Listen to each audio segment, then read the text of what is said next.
I'm here with Hinewai Ormsby, who is the chair of the Hawke's Bay Regional Council. Kia ora, Hinewai, and thanks for joining me. Kia ora, Andrew. It's lovely to see you again. Yeah, it's good to see you, and you've had a busy time lately, Hinewai. You had the meeting this week, yesterday, of an extraordinary meeting of the Hawke's Bay Regional Council, where you discussed the thorny issue of the 3-year plan, which included a proposed rates increase that you're going to put out for consultation of, for the first year, 19.6%, for the second year, 18.1%, and for the third year, 9%. First of all, how do you feel about those numbers? Because they're pretty big Yeah, numbers. they are big numbers, and I reflect that months ago, October last year, that our council engaged in and started the process of what is the priority for the Hawke's Bay Regional Council going forward, given that we're in recovery and our focus is around building resilience, particularly around our flood protection.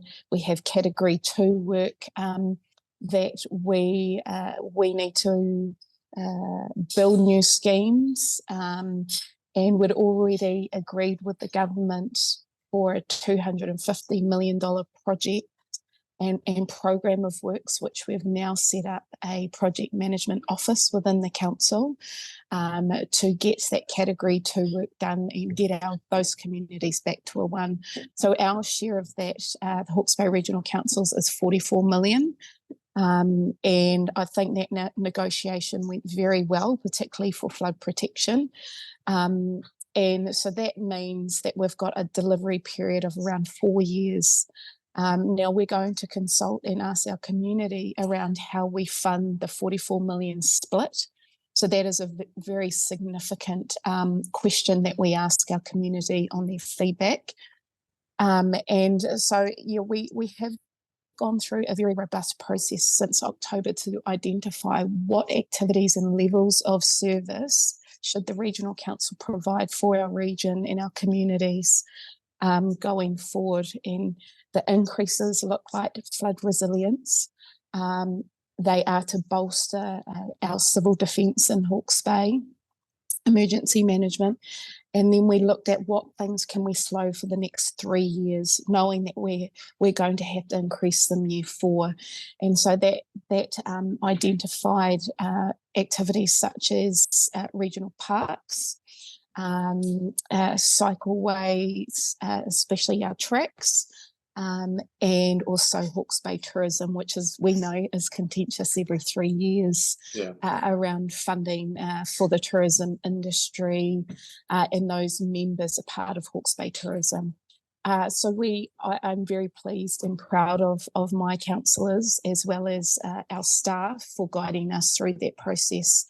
We've made it very transparent the changes we're proposing and why, but we mustn't forget that we are carrying, I suppose, loan funding from COVID. You'll remember that one annual plan, the council decided for a 0% increase. And so we're still carrying that burden today, as well as other recovery costs. So in year 1, yes, there is a significant increase there, but across the board, when I look at regional councils across the country, all of theirs are in the 20s, some high 20s, and we've had that pressure of recovery.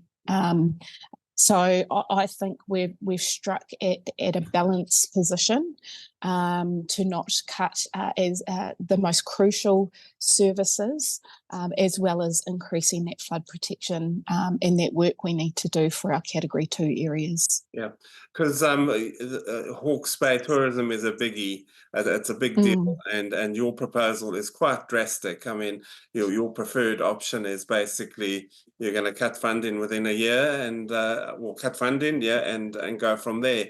There are other options that I think tourism has brought back to you, getting other councils involved. Why tourism? Surely this is an important part, or of your business, or do you just feel you were the last one holding the can with tourism?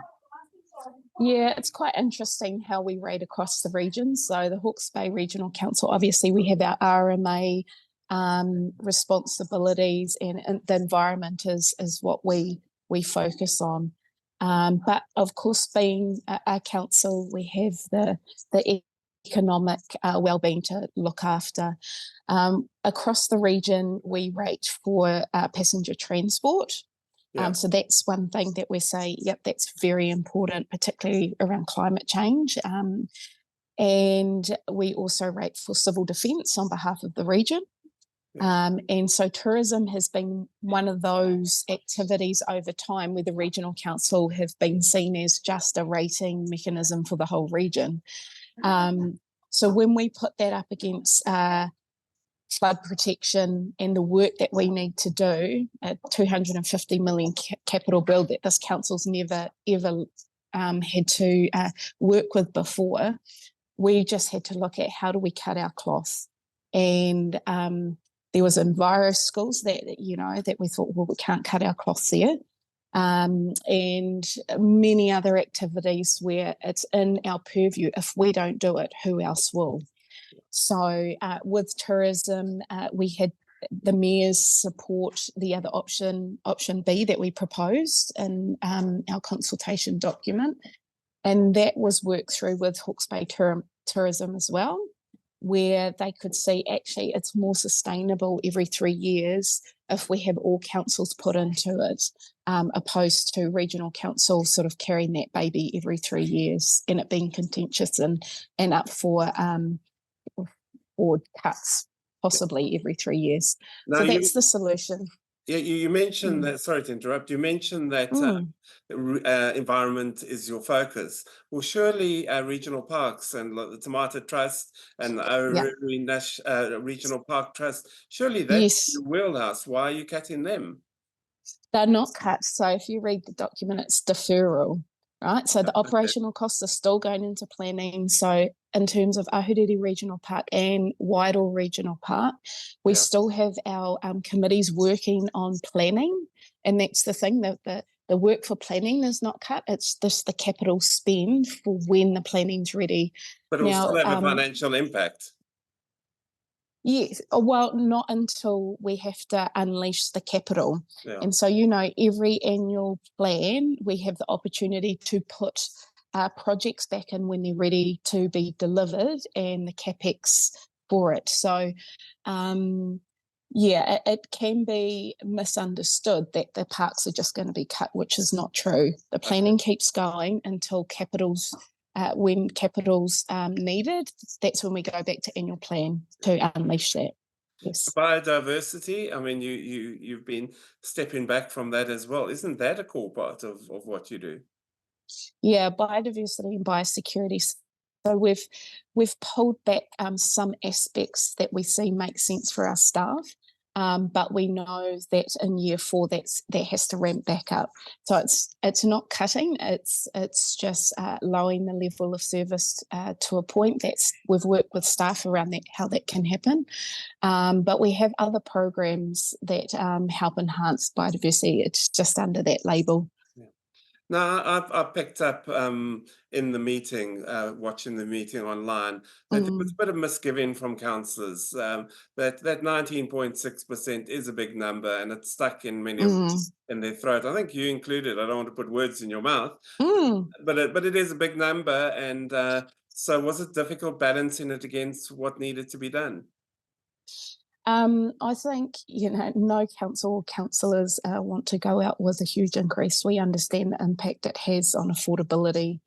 And so we've kept that in mind, as well as pulling back on those activities where we can see that actually we can slow down and pick it back up after 3 years. It's a special type of long-term plan.